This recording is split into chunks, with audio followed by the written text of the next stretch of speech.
How does prayer actually work? I mean, we are told pray for somebody, and so by saying certain words, all of a sudden God's going to change his mind? It makes no sense. In this week's parsha, Parshat Vayera, we read about how Abraham confronts God when hearing the news that God will destroy the evil cities of Sodom and Gomorrah. And Abraham launches into a passionate defense of the people, that maybe there are 50 righteous people. How can you destroy a city if there are 50 righteous? Maybe there are 40. He negotiates with God. And so the question becomes, what was Abraham doing?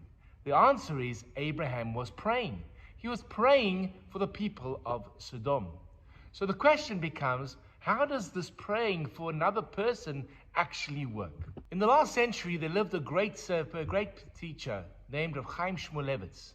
And he gives it the most brilliant insight to understanding how prayer works, something that has completely transformed the way that I understand and how I approach my prayers. He explains like this: God creates the world, God decides what happens. There's a verse in the book of Deuteronomy which says, Hatzur tamim polo, everything that the Creator does is correct.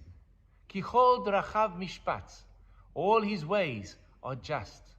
El emunah ve'ein avel, he is the God of faith, and there's no mistakes with him.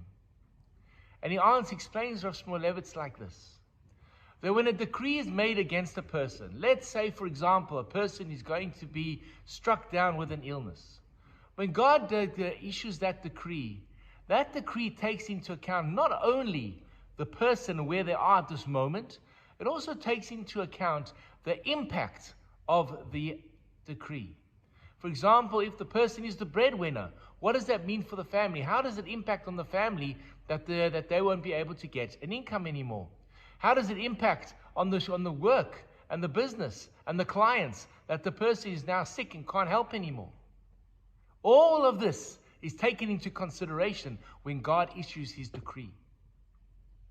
But now what happens is that when we find out that so-and-so is sick and we start praying for them, it's not just that we're saying words, but we are taking upon ourselves that we are no longer happy.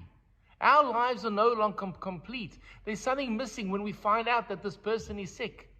And we aren't happy. And now his illness impacts on our well-being and our happiness.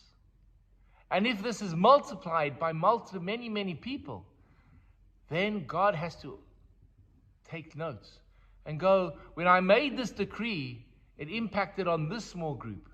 But now that impacts on so many more, maybe I have to review. And through that review of the case, it could well be that the decision is to heal that person, to save that person, to change the course. Why?